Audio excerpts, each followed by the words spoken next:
Hello again, everyone, and welcome back to BL Perspectives. This is episode 4 of a YouTube series brought to you by BoxLunch, where we discuss social issues as they relate to pop culture and explore how they intersect with real life. Now, if you haven't seen the first 3 episodes yet, come on, just check them out. They're in the link below. I'm your host and moderator, Albert Lawrence. And if you're not familiar with BoxLunch, they are the pop culture destination with the best merchandise from all of your favorite fandoms. You can find them at a mall near you or online at boxlunch.com.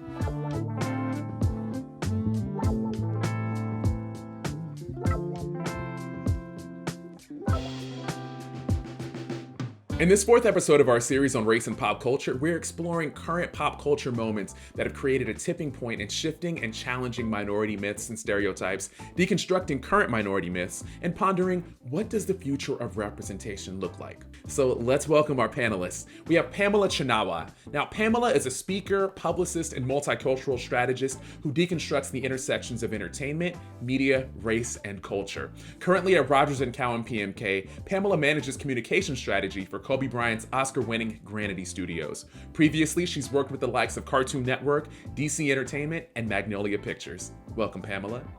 Hello. Also, we have Anita. Anita Herrera is a creative producer and culture consultant based in Los Angeles and Mexico City. She specializes in production and partnerships in the fashion, music, and art industries with a focus on the US Latinx market. Aside from her consulting and behind-the-scenes work, Anita can be seen in Opening Ceremony's Year of Mexico campaign alongside Jessica Alba, Omar Apollo, and Valentina. Welcome, Anita. Yeah, you too. Thanks for having me.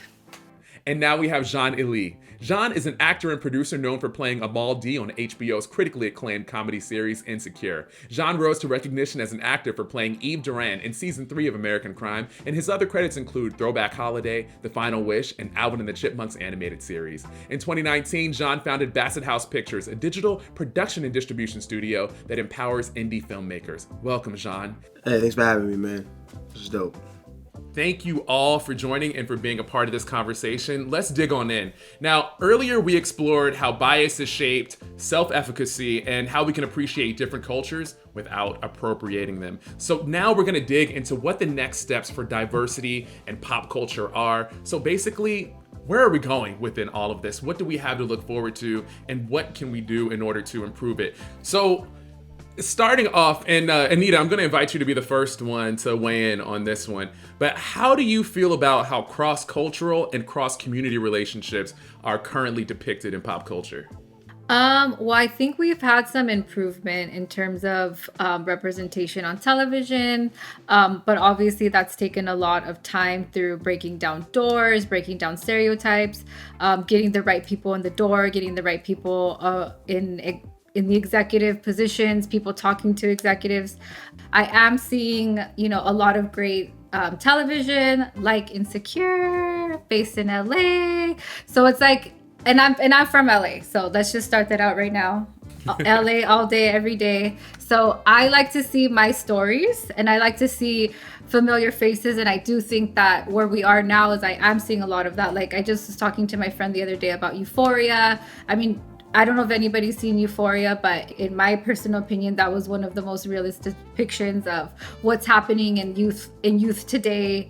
There's mixed characters, trans characters, Latina characters, and they're telling true life stories. And I'm here for it. I'm here for what we're seeing in real life on screen and in music. And I have a really I worked with artists from Mexico, bringing them to US, all that. And where we were even at 5 years ago for Latinx music right now, the lane is wide open. There didn't used to be indie alternative, playlists on Spotify, not even 3 years ago.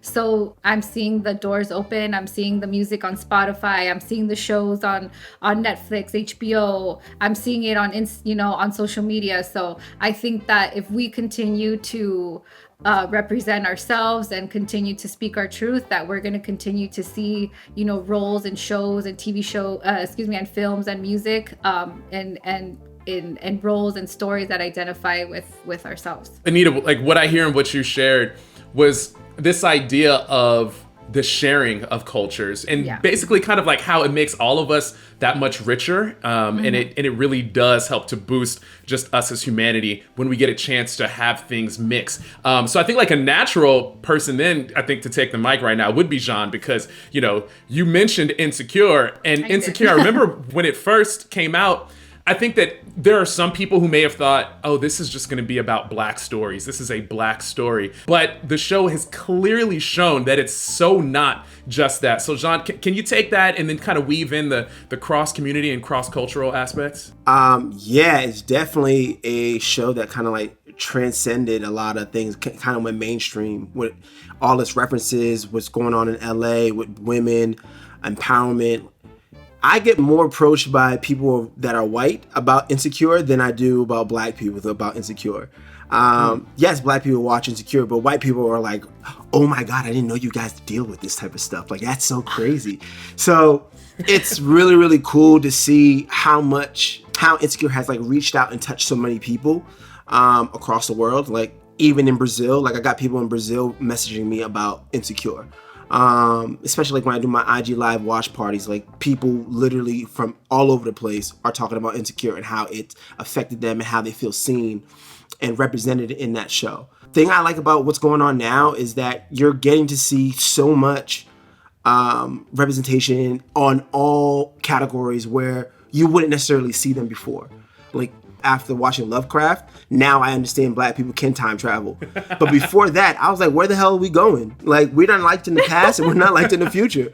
So like, facts. Watching Lovecraft and seeing a Black Indiana Jones was amazing. Because I love doing that as a kid. You see yourself trying to do the lava thing, jumping from couch to couch, like doing the hot lava. But you didn't see yourself depicted on TV like that, and you didn't know that we can do stuff like that. Like, come on, I want to be an archaeologist like Indiana Jones. Like, that'd be freaking fire. So now that we have Lovecraft, we can see that. Now that we have Lovecraft, we can see Black girls going through time, claiming their own femininity. We see all that stuff in TV and film that's happening right now that we didn't necessarily see years before. I'm loving the where we're going, and the way I think we can continue to build on that is by having more people in the room when it comes to like writers. Not being afraid to tell stories. Like me as a first generation Haitian American, my family, you don't really see Haitians depicted on TV besides like voodoo and stuff like that. Now, and all these negative stereotypes. But now you're watching shows like Grand Army on Netflix, and you have a Haitian family that's depicted like my mom and like my family, you know. So, and you're seeing the oldest take care of the family, and it's not about voodoo, it's not about any of the derogatory stereotypes with the Haitian culture. And then you're also noticing that we're not monolithic, like in Black experience. Like just because we look the same doesn't mean we had the same upbringing as well. So you're seeing all that representation in TV and film, which I think is amazing right now. The only thing I would like to see more is let more of that be represented in the background when it comes to you're playing those roles. Like there was a character on Lovecraft. I also use Lovecraft since I was talking about Lovecraft, and the character was Haitian. The character was Haitian. It wasn't necessarily played by a Haitian person, which is fine, but the person who was probably their dialect coach probably wasn't Haitian. It was probably French, you know. If they had like a person who was Haitian, the person could have helped that actor speak the language better, you know. For instance, an example like that was when I was on American Crime. The dialect coach on that was French, and she was telling me how to speak Creole, and I was like, listen, lady, my mom speaks this, I speak this is what we speak in our house. Like, you're not going to tell me how to speak Creole. I'm sorry. And I was able to take control. And also what was cool is I was able to bring my mother into the process of what I do. Oh. And that was really cool. For someone that doesn't really get what Hollywood is about and what I'm doing in the industry, she was able to be a part of that process and see more and get to experience more of what's happening. So that was really, really cool.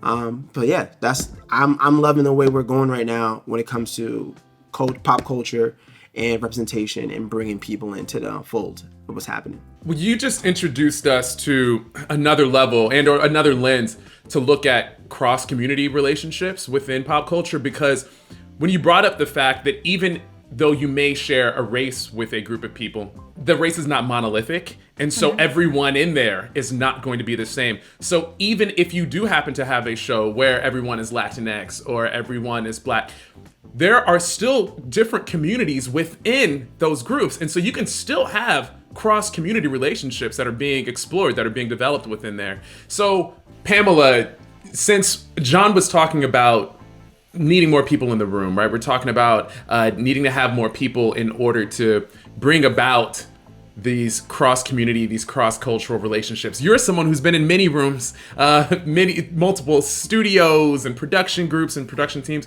So what is it looking like in the room when the idea of cross-community or cross-cultural relationships come up? Before I even get to that, I do want to touch on Lovecraft Country, since he did mention it. I'm quite a fan.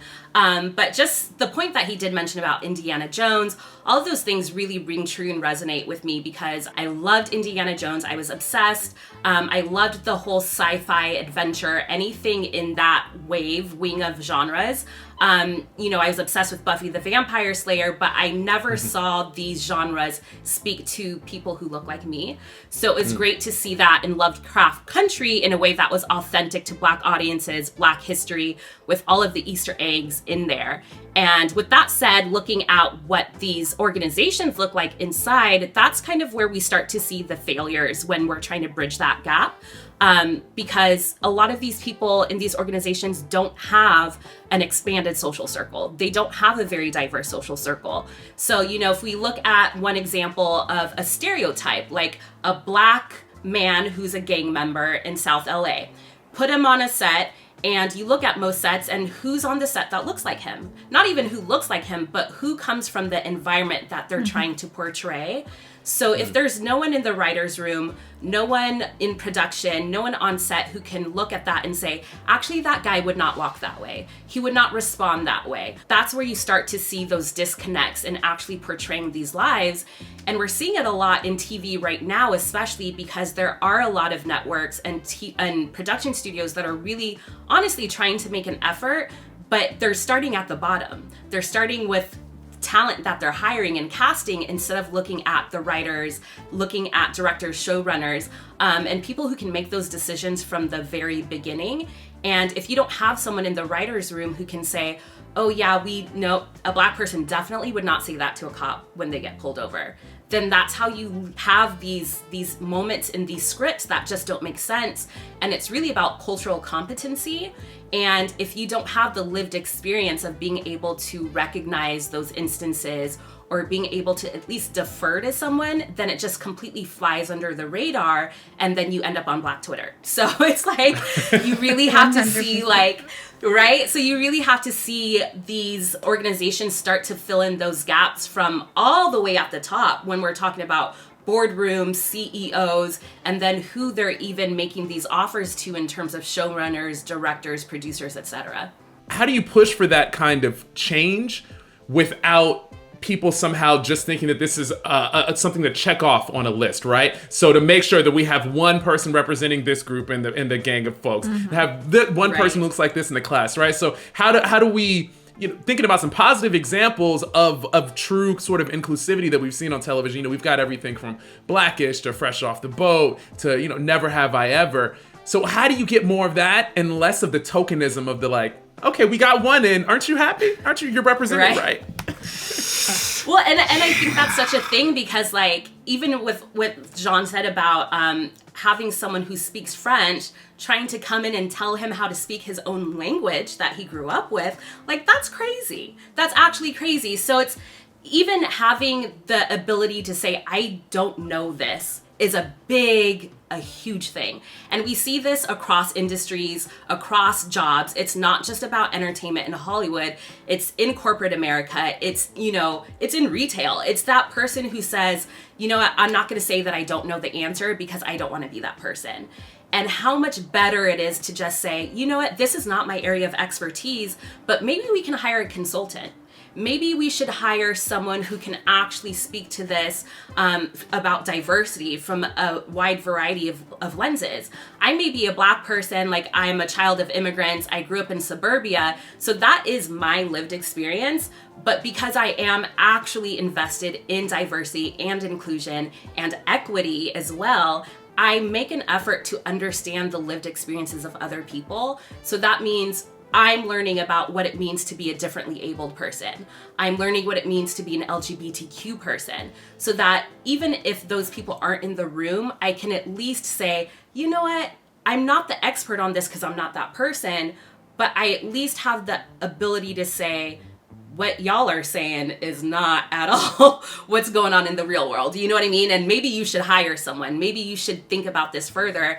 And I really think it's about just saying, I know that I don't know everything. And a lot of the people in charge right now aren't willing to say that. They're not willing to hand over power to anyone else. So they just start making these decisions. And then that's when you get the checkbox. They go, checkbox, we're good, instead of deferring to someone who actually knows what they're talking about. I think it just comes down to just being interested in knowing other people and outside of your little world and bubble that you built for yourself. Like literally, that's all it really is. I'm interested, I don't know everything, and I want to know what you're talking about. That's really what it is. And I say that because I'm now getting to understand the LGBTQ community, playing them all, and I'm having more access to people, and I'm understanding a lot more. I'm even trying to educate my friends back home and trying to change the way we talk, not change, but elevate the way we talk and upgrade the way we talk so people understand more. Like, I'm posting stuff about the LGBT trans community and posting things like that. And I have people who are in my circle saying, why are you posting this stuff? I'm like, I'm learning, so I want you to learn too in the process. So therefore, it doesn't fall on deaf ears. And so therefore, you're not running around unaware of what's happening and what the world is and what is changing and how people are changing and evolving as people. I want you to evolve at the same time I'm evolving. And you want people to understand what's happening in the world. You know what I'm saying? So it's really just being interested in learning and being interested in including other people. That way it doesn't come off or feel like a checkbox. 100%. Just to add on that, so my title is creative producer and cultural consultant. Because I accidentally became a cultural consultant out of necessity.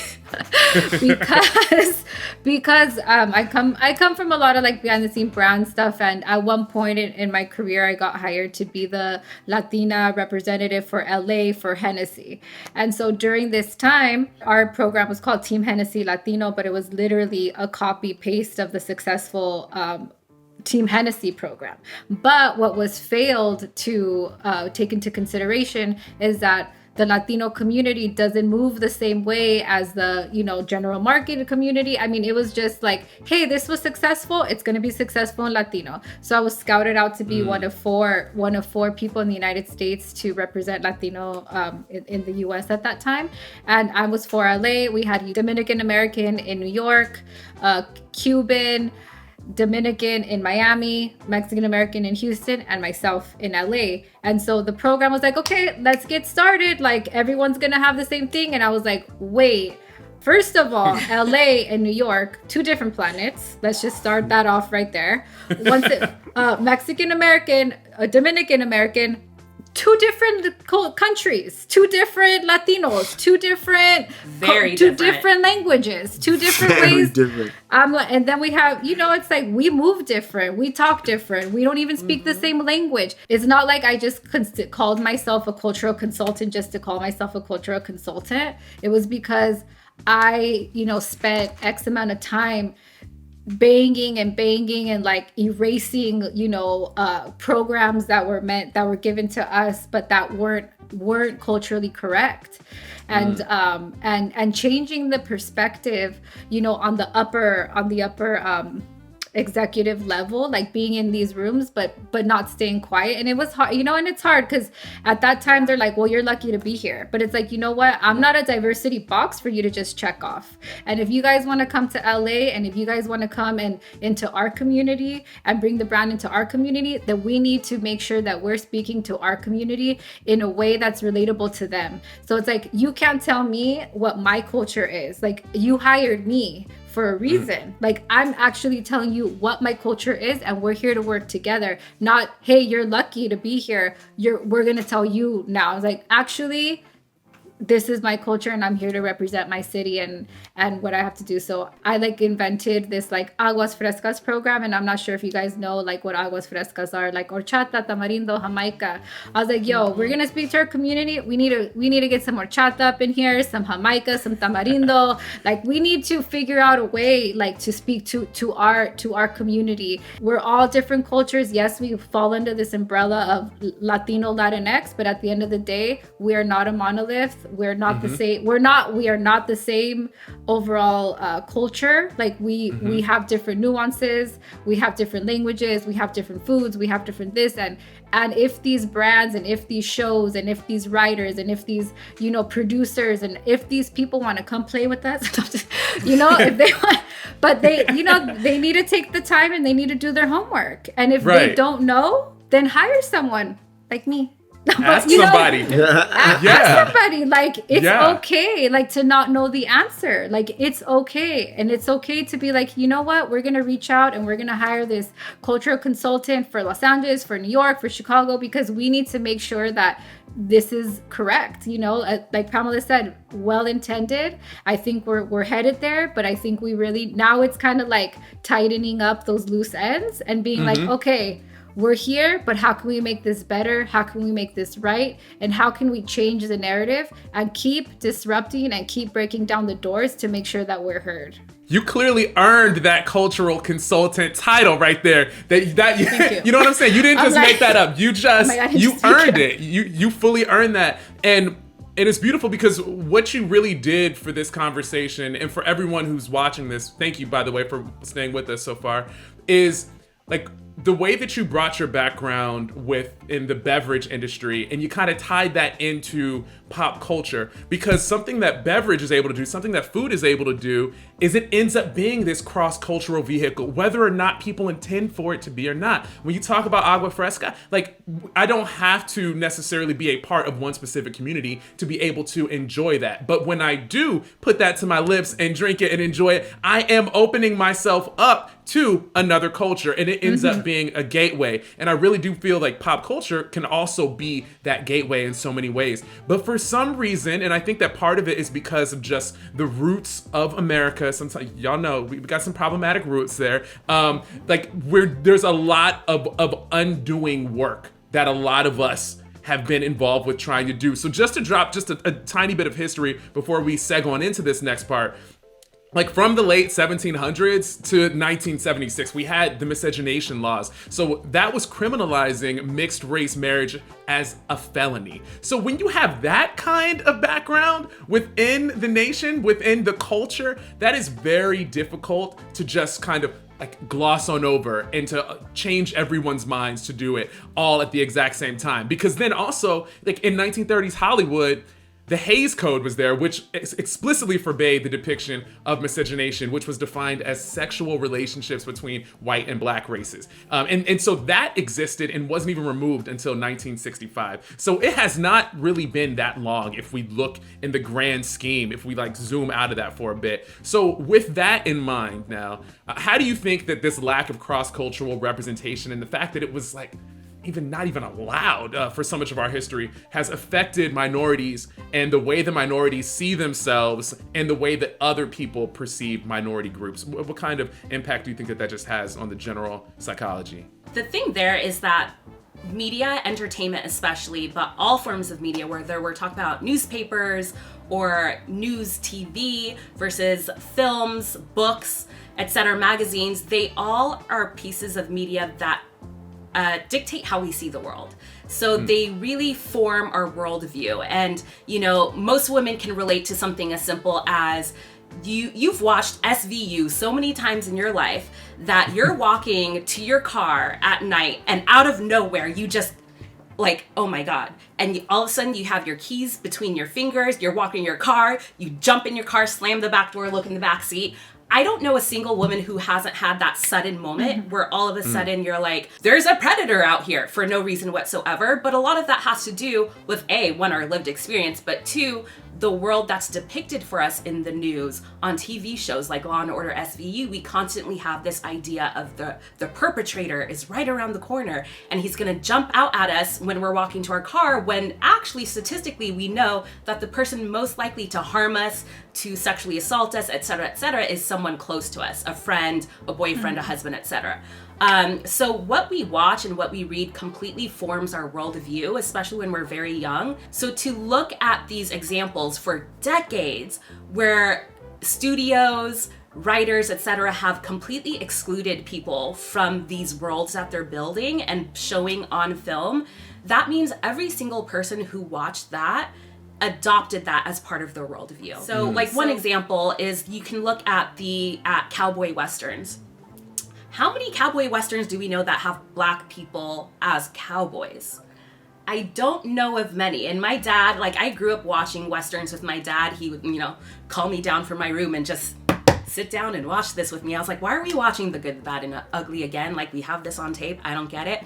But that's an aside. But we don't see these cowboy movies with black cowboys, even though I believe the majority of cowboys for most of American history were black, because of the different great migrations throughout the West and the way black men and black people in general were migrating and really trying to stake a claim in their free lives. Now they're free people.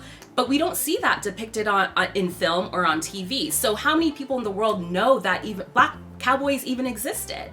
And then we have, the real life of that, even right now in Los Angeles, the Compton Cowboys, I don't know if you guys have heard of them, but they are cowboys in Compton who are really trying to rejuvenate that legacy, and they have their horses, they're trying to teach kids how to ride.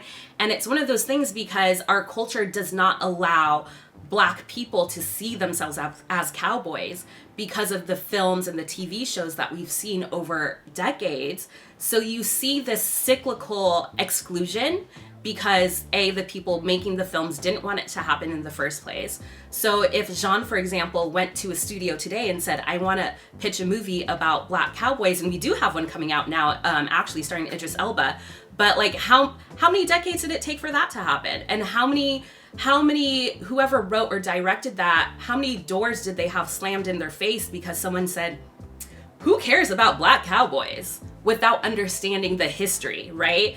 And so you really, these laws, these codified racism and codified exclusion really allowed people to see the world, a fake world, a very fake world, because this is the world that was allowed to exist on film. Piggybacking off of what you're talking about as far as representation in film and cross-culture, there is stories outside of Africa where it's not just about slaves coming here and all that stuff, which is the only story that we're always talking about.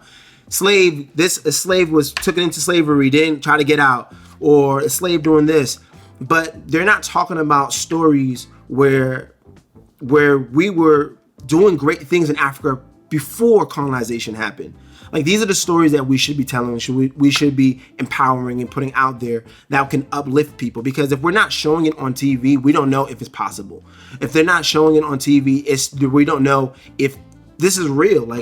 You don't really understand what's really out there and what's going on in the world if you're not representing it on television. Like I said, I didn't care about time travel until I watched Lovecraft Country, where you can time travel to a place where black people were actually cool and having a good time. You know what I'm saying? Yes, it was still a crazy time, but even going into the future, going into the past, we're not talking about people like Queen of Monarines, who was an African queen and ran a naval ship and took over Rome when Rome tried to take over. Stuff that was happening in Africa while at the same time Julius Caesar was reigning. You know what I'm saying? We're talking about Julius Caesar, we talk about what Cleopatra was doing and all that stuff, but we're not talking about what was happening in Nubia and what was going on in those countries. We're not talking about the black people that came to America before Christopher Columbus.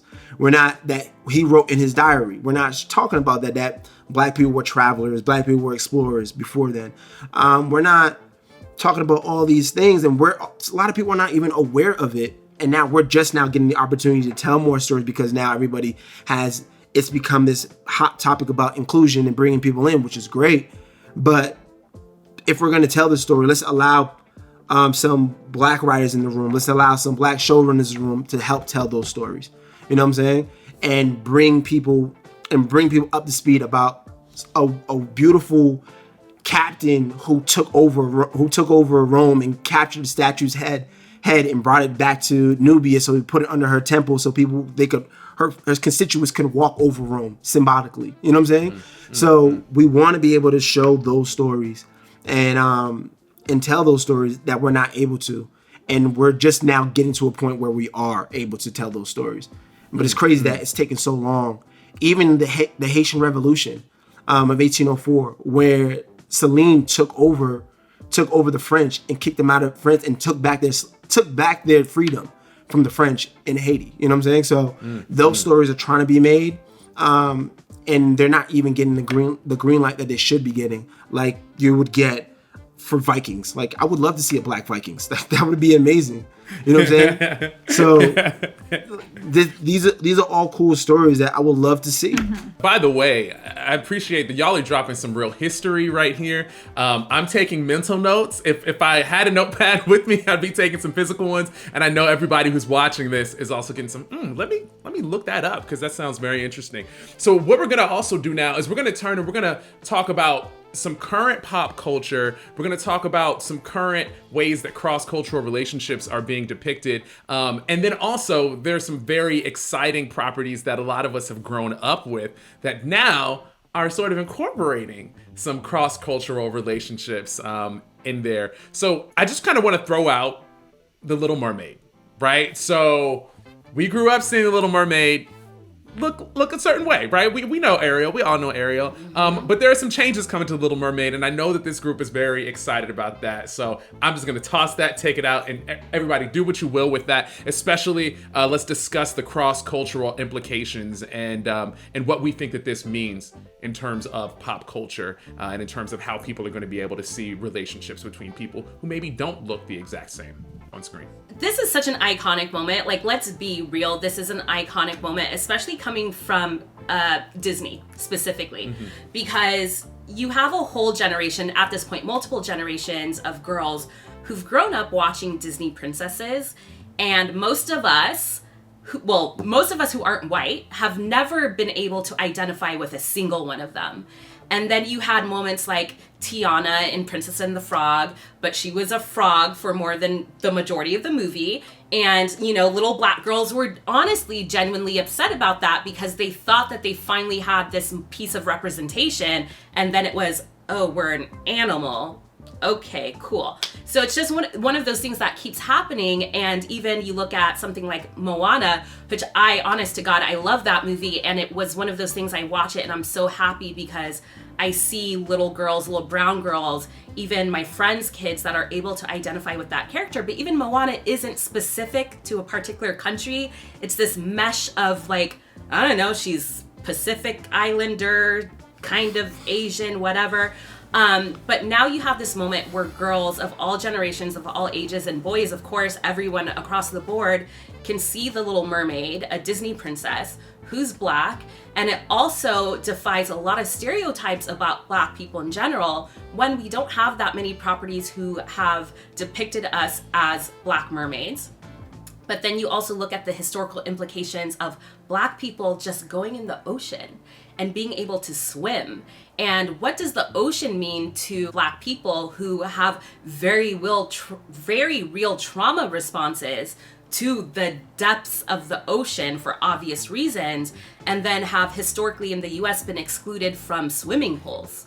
And then you have stereotypes about black people can't swim, et cetera, et cetera. Black women don't go swimming because they don't want to get their hair wet, et cetera, et cetera, et cetera. And you see, even looking at outside of entertainment as we know it, entertainment content, and looking at sports, we're now seeing Black swimmers that are actually competing in the Olympics now, which is super exciting. But to see this kind of evolution across the things that we consume to keep us entertained is a huge cultural moment. So I'm really excited to see The Little Mermaid come out and the effect that's going to have on little Black girls in particular, especially in regard to those points that I made of history, where we've just been excluded from this story in any way whatsoever.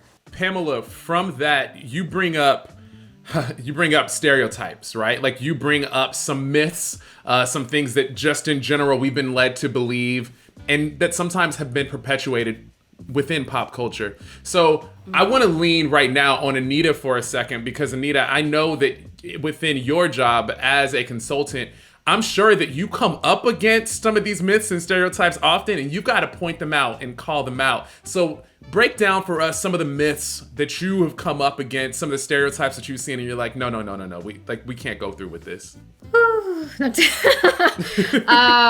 I think, for at least in my experience, again, like representing my city, representing like myself and my culture and everything, I've had a lot to deconstruct a lot of myths when it comes to Los Angeles, Latino youth culture. One of the clients that I work with, she actually has one of the biggest archives of Latino youth culture images that exist on the internet. And if you guys want to look her up, her Instagram is Veteranas and Rucas. And she has been able to really just kind of take the veil, I guess you can say, off of this like mystery of Latino youth culture, where in the past, if we were to Google, LA Latino youth culture, you find the same thing, like gangs, drugs, immigration, just like all the stereotypes that you can think of. And, I've been working with her. We launched a book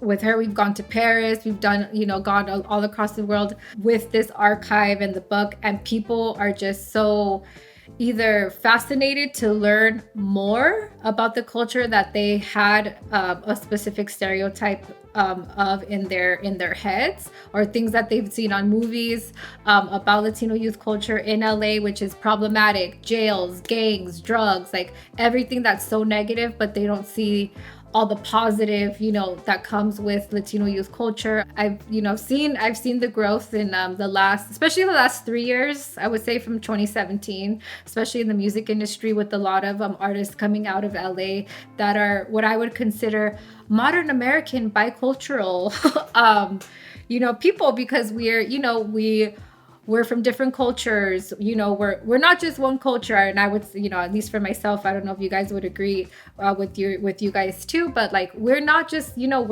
one culture. We're mixed. We're living in, multicultural cities. We have so many different influences, and there's so many different music artists right now, which I'm so happy about, because I identify the music is coming out in English and Spanish. It's coming out R&B, rap, rock, all mixed together. And this is something that wasn't accepted, even 5 years ago, when I was pitching things to Hennessy, when I was like, yo, we got like this guy from the South Bay, he's doing this other guy from South Central, and like, and they'd be like, no, we're just gonna go the safe route, and we just want you to hire mariachi. And it's like, dude, we are so much more. Like, we're so much more. And Cinco de Mayo is not Mexican Independence Day. Yeah, Anita, it's like, like when you talk about how just being able to see the mixing of languages is becoming much more of a common thing. I'm reminded of an era, of a moment where, in my opinion, I thought that we were mixing. I thought that cross-culturally things were happening, because at least within hip hop, whether it was like Big Pun or Fat Joe or J-Lo, like you would have people that would come on in and maybe do like a guest verse on a hip hop chat. They might throw in a little bit of Spanish, right? And then you move on, and it's so funny, because sometimes I feel, now looking back on that, I'm like, oh, that was some of that, like we were getting there, but it was a step, right? Like we were transitioning, we were progressing. And so thankfully, we've been able to like give these people their due, hopefully, create platforms and spaces for people to just truly share, and not just have to be a guest feature in the landscape of somebody else's thing, who like really embodies that for me, in that cross culture? D-Smoke. that rapper D Smoke from that show. Yeah. This guy really embodies it and really like brings it forward. Like he's grown up in LA, in the black community, but he also speaks Spanish, and he raps not only about what's going on in his culture, but he also raps about what's going on in his community, and he flips between English and Spanish in his songs. Like, this is a guy who took his environment and really meshed it into a career and telling those stories using English and Spanish. Therefore, he not only has the black community, but he also has the Spanish community too. Like, working with, like, this is beautiful. You know, just to go into like a D Smoke, you know, that's an LA story, you know, like, and I'm an LA story. Like, I mix, like, my dad is from Michoacan and my mom's born in Louisiana, mixed Creole, but like, I'm an LA baby. I speak English, I speak Spanish. You know, I grew up listening to, I mean, my dad was like Michoacan all day, every day, like in my head. But at the end of the day, like, I'm from LA, you know, and I speak English and Spanish. I listen to English music. I listen to Spanish music. I listen to everything. And I think it's like, again, it's people up to us that are like, have to push for these artists to get, you know, to get on these platforms, to get on these shows, to get on in these movies, to get on these films, talk to these music supervisors like, yo, we got El Compa Negro in Compton, like, we need to get his track on this movie, on this TV show. I had that revelation, actually. I was like, you know what, I'm tired of these brands, because sometimes I'm like, I'm just gonna do it myself. So 2021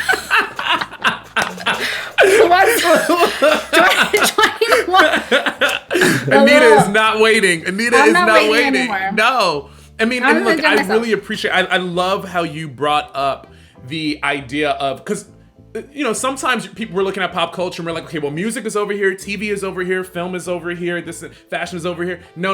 It's all blended so much. And especially when you just talked about music artists being placed on soundtracks of shows, on soundtracks of films.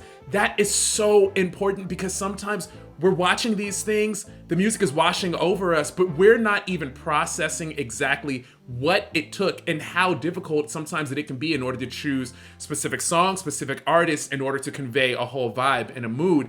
But one show that I think does it so beautifully is Insecure, just to be quite frank. Yes. And it's not just because you're here, John. Yes. It's not just because you're here. I'm just saying. I knew you were going to say it. The music is bumping on Insecure. Insecure is so good at, and their team over there on how they get the music. And they're not just going for the popular guys who have been doing it for a while. They're literally going and searching for independent artists to put their music in there. There's a lot of people I didn't know about until Insecure happened.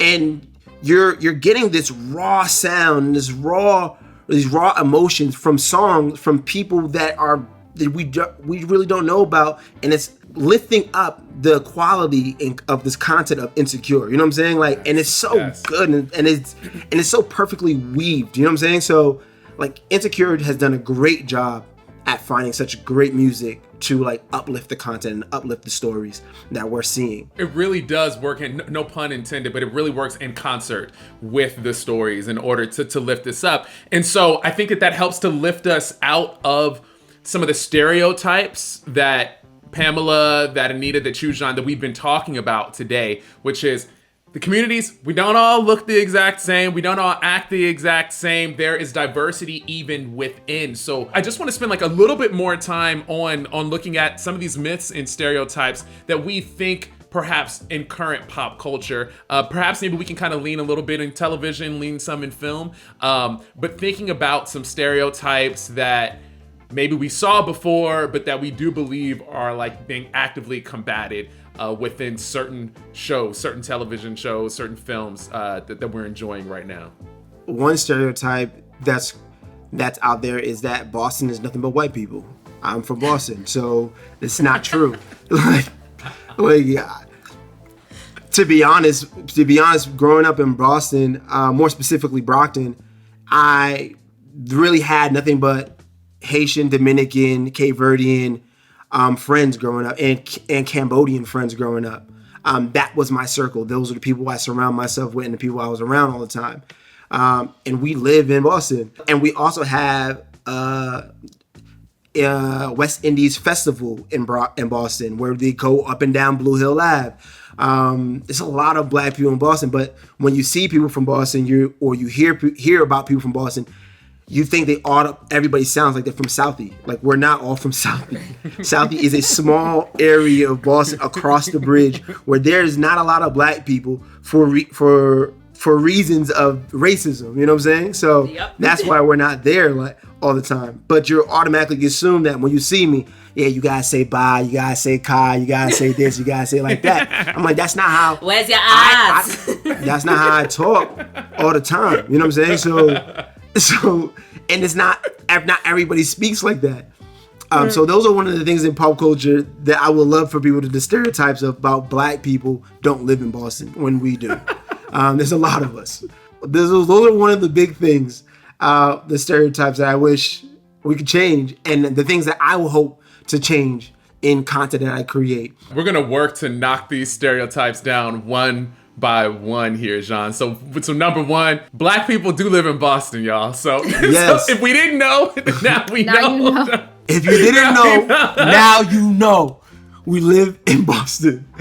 So Pamela, for you, what's a stereotype that you see within pop culture that is either continuing to be perpetuated or that you think is being resolved in a degree? There are so many that I see certain groups trying to like bust down the door and break them down, dissolve these stereotypes, but they're just so persistent. And one of them that came to mind immediately was the stereotype of the angry black woman or the catty fighting black woman. And this is one reason why these reality shows, I can't deal with them, because I'm like, I don't need to call out these networks by name, these channels by name, but it's like they've built an entire decade of programming and revenue off of depicting black women as animalistic women who are constantly fighting and flipping tables and just yelling and screaming at each other, and their relationships are so superficial and da-da-da-da. And I'm like, and then when you look at the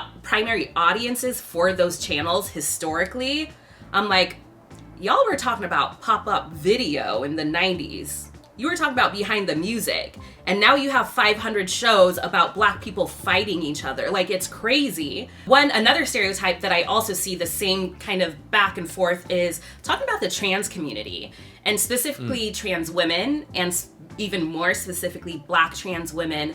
And for me, this is something that I hold very dear to my heart, because it is such a dangerous thing, because black women, black trans women are being killed every day just for the fact that they exist, and people don't like it.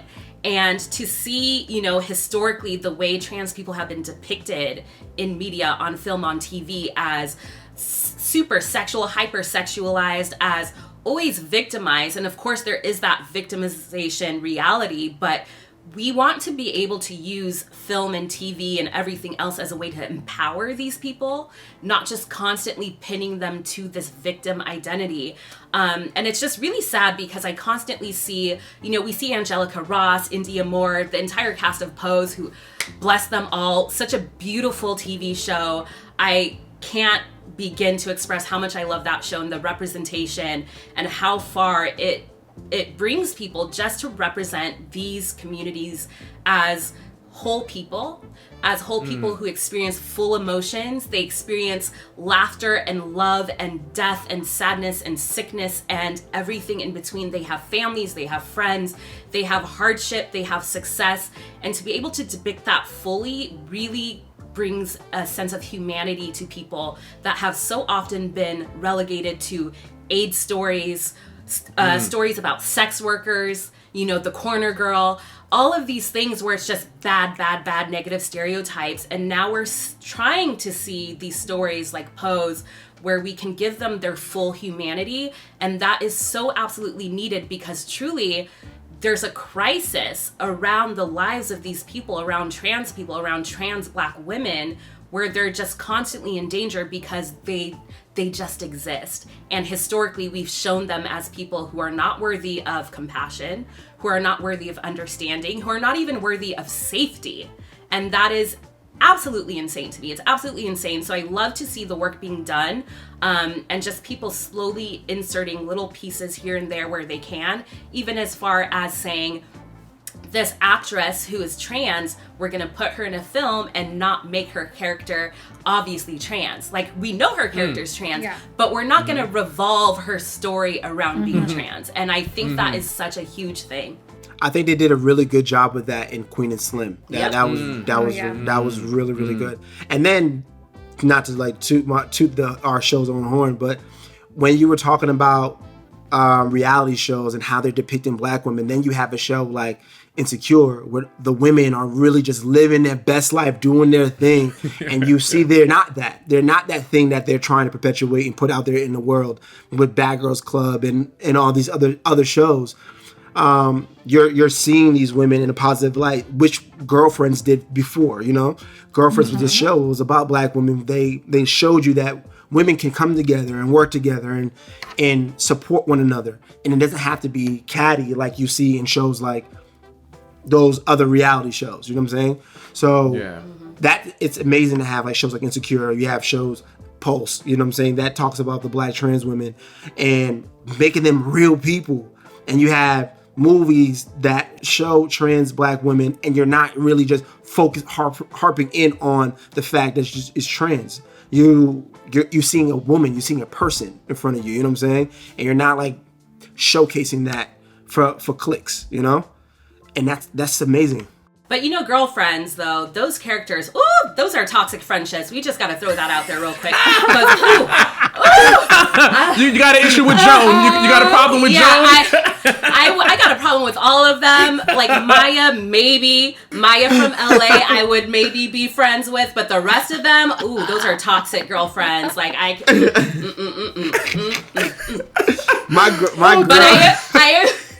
But I appreciate the dynamic of those characters. They were all different types. They all had different careers. And at the end of the day, despite the toxicity of their relationship, they still found ways to bring it together and be girlfriends. and that's a cross communal thing as well too. People, you're coming from your different places. Well, I love even Moesha. Moesha. Mo to the yes. Mo to the E to the Moesha. But you have living single. Living single. So look, this. I really do think this is kind of like a beautiful and warm part of the conversation where we're talking about friendships and the way that friendships have been portrayed within pop culture. So now, as we close things out, I want to give everybody here an opportunity to highlight some Black and Indigenous people of color creatives that you think are really doing some things within the entertainment industry that the world needs to know about, and or just some people that should be on our radar. So there's artists like Gene Dawson. I don't know if anybody's heard of Gene Dawson, but he's a border kid, half Black, half Mexican. Again, raps, sings in English and Spanish. Miguel, half Black, half Mexican. He's also, been really open and exploring his Mexican side. His dad's actually from where my dad's from. So, Miguel, shout out Michoacan.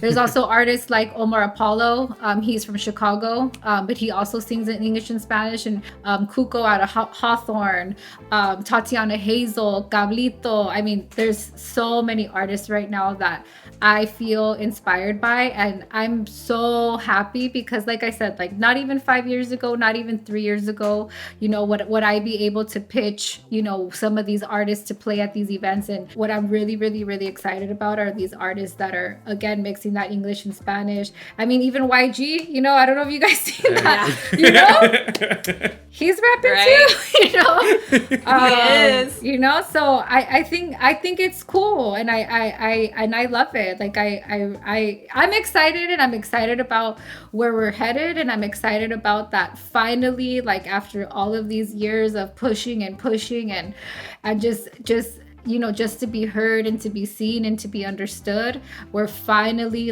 those doors are just finally opening, where they're just boom, you're here.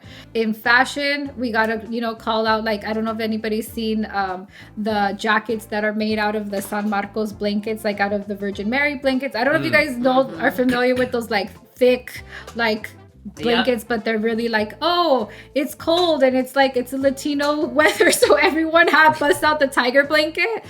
We have I got mine. We have that in the Haitian culture too. I got the rose one. I got one right in my. I have one right in my closet right now. I love it. So like the tiger blanket, we have a girl, her name's Brenda Ikiwa. She's making, jackets out of the blankets, and she's really calling upon that like nostalgic novelty, like feeling of like, oh my God, like that feels so familiar. And it's part of the culture, it's just like, it's part of something that makes people feel good.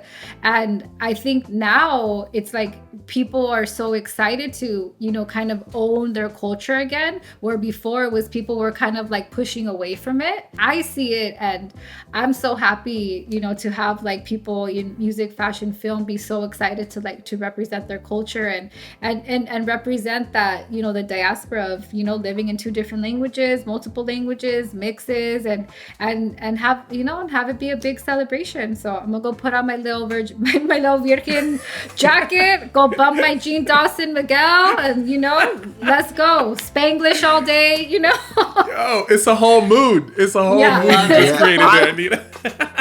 Anita, I love what you just said about becoming comfortable in your own culture. Because I remember growing up, I wasn't comfortable being Haitian. It was, you would go to school and people would make fun of you for speaking another language outside. Because at home, I speak Creole. At school, I speak English. And so at school, I would try to simulate with all the black guys that were at school. And then growing up, I even went by Jean. You know what I'm saying? Wasn't going by Jean. So as I grew up and got older, I started getting more into my culture, getting more into the side of the Haitian culture, surrounding myself with more people of Caribbean descent, Jamaicans, Trinidadians, Cambodians, like Cape Verdeans. Like I'm surrounding myself with more of a diverse group of people, because before growing up, like you wasn't really accepted like that. So being able to take hold of your culture and put that up, and then walk in who you are completely and wholly. Know that I speak English, not only English, but I also speak Creole. I speak French Creole. I know a little Khmer because I have a friend who's Cambodian. I know a little Portuguese because I have friends who are Cape Verdean. You know what I'm saying? Like being able to walk in that and understand all that, it's so important. A person that I want to shout out that I love is doing amazing things with that is Timar. She's recently signed with Issa Rae's radio deal. She has the deal to make music and stuff like that.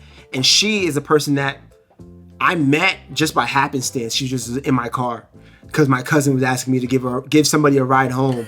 And somebody called me from Boston saying, yo, can you look out for this girl named T? And I'm talking about this girl named T in my car, and the girl's in my back seat saying, I'm Timar. And now, within the last 2 years, she asked me to be a part of her video, and we brought the Haitian culture forward in her video, where we're speaking Creole in her video. She's been able to like really incorporate the Creole into her music and everything that she's doing. Michael Brum, who looks Asian, but he's actually Haitian and grew up in Haiti. And like he's a DJ that's doing amazing things. And then also me, because I'm creating a brand called Bassett House Pictures, and we created a merchandise arm which will help support creatives and develop their own content and tell their own stories with the proceeds that come from selling t-shirts and selling hoodies and crew neck sweaters. You know what I'm saying? So we want to help a diverse group of creatives tell their own stories and create a self-sustaining funding of films through selling merch. So they could start telling their stories, and we can help produce and develop. And then we're also creating events where those filmmakers can meet industry professionals who are at the executive level to tell their stories and showcase their stories in front of them, so they can then get a seat at a table. They're building their own seat at the table through Bassett House Entertainment and Bassett House Pictures. Go ahead, Jean. It's wild because you like right now you just reminded me of Anita when Anita was like, I'm tired of waiting, I'm just gonna do the thing that I just gotta do it myself. You're just doing it for yourself, man. You're doing it for yourself, but you're doing it for others, and that's a beautiful thing, John. When I first got to LA, I didn't have nobody. I had to end up living with someone I met at baggage claim, and living with him, someone that took a chance on me was something amazing to me. And then I found myself at his house on Craigslist on Bassett Street in Van Nuys. And in that house, there was a bunch of creatives who supported one another. Like, we did our audition tapes together. We helped each other with their hairstyles. We helped another person groom their management firm. By the time everybody that left that house, they left with careers. We had one guy who left and became a hairstylist, and a person left became a series regular on a Tyler Perry show. Another person became a recurring guest star on American Crime. Another person left and started her own management group. You know what I'm saying? Like, and we all supported one another. We all helped one another to get to the next level. And that's what Bassett House is. It's about people supporting one another and helping them transition from unseen to seen and writing their own ticket to get into that place. I'm into it. Into it.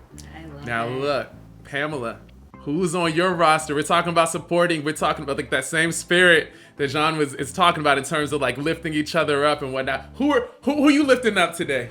One person I want to focus on, actually, who we've talked about Lovecraft Country, but I want to talk about Misha Green, who is the showrunner, writer behind Lovecraft Country, and not even necessarily because of that show, but she started. The first show that people might be familiar with that she did was Underground, which also starred Journey Smollett. And that, I'm calling her out on that because between Underground and Lovecraft Country, what I'm seeing from Misha Green is a woman, a Black woman, who is telling Black stories that are fully fleshed, making these people fully human, but not in the ways we've never seen before. So when you look at Underground, for example, this is a story about enslaved people. It's a story about people living on plantations and obviously taking the Underground Railroad to try to seek freedom and find freedom. But the way she's telling these stories, it's really unlike anything I've ever seen. And, the past 10 years or so, we've seen so much exhaustion with slave narratives and slave stories. And like, there was a good moment where we were like, is this the only thing we're ever going to win an Oscar for? Because Mad Cow, And it's like, and because those stories were so one-dimensional, and it was like, for so long, we've ignored the parts about hope, the parts about the ones who got away and came back for the rest. We forgot about the stories about people, like just depicting someone actually sitting there stealing a Bible from somewhere so that they can learn how to read. And like, how do you navigate this aspect of teaching your family how to read in this era where you're not allowed to? Or finding love and having to deal with all of these intricacies of being in love with someone on a plantation and knowing that you could be separated at any moment. Like, there's just so much humanity that has been ignored, even in terms of once you're on the Underground Railroad, you make it to the North. What happens when you get there? What's the experience of an enslaved person who did find freedom, but they spent 2 years trying to escape slave catchers? Like, these are stories that Misha Green actually told. But then when you look at Lovecraft Country, we're seeing a period piece about Black people where she told so many stories. She talked about Emmett Till. Emmett Till was a character throughout the whole show, but you maybe didn't catch all of the Easter eggs until the end, where you see the demise of him and what happened to him because of our racist society. You see parts about Black Wall Street, about Oklahoma being bombed, burned down, Oklahoma race riots. Like, you see all of these stories being told because Misha Green is someone who really does her research. She learns about the full breadth of the Black experience and what it meant to be Black in America from every aspect of your identity, your wholeness, how you live every day. And she wants to put that on the screen. And that's something I really appreciate, because I think so often when we look at historically excluded groups, we only want to tell one part of their story. And the part of the story that we want to tell is usually about their oppression, and not even their oppression from their point of view. It's their oppression from the point of view of the colonizers. And that's the part that kills me. I'm like, oh, y'all want to tell my story, but you're telling it from the lens of a white person. Like, what? So I really appreciate her. Nia DaCosta is one that I'm really excited for. She's the director of Candyman, so that's coming out soon. Really excited. I'm excited to see about that. I can't wait to see Yeah, that. like I'm can't scared. crazy excited to see, like, right? I mean, be wait. That scared. movie looks scary.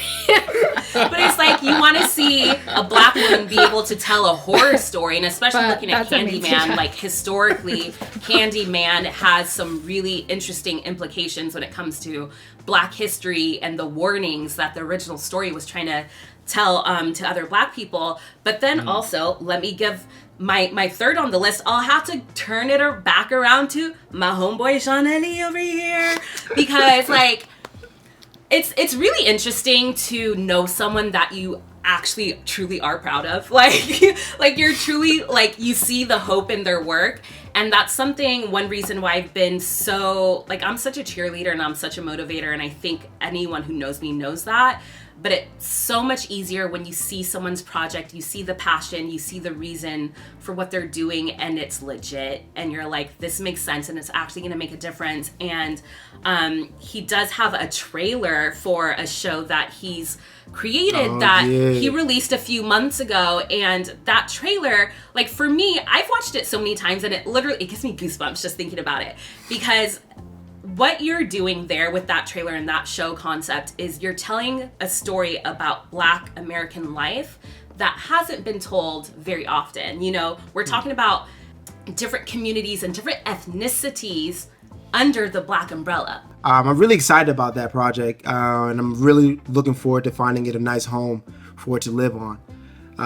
It's been a dream, and that's also another thing that, like, kind of pushed me to create Bassett House Pictures, because I want to be able to tell that story and not have to worry about how it's going to get made, but be able to create it and put it out there and put it out into the world and have the world respond to it how they want to respond to it.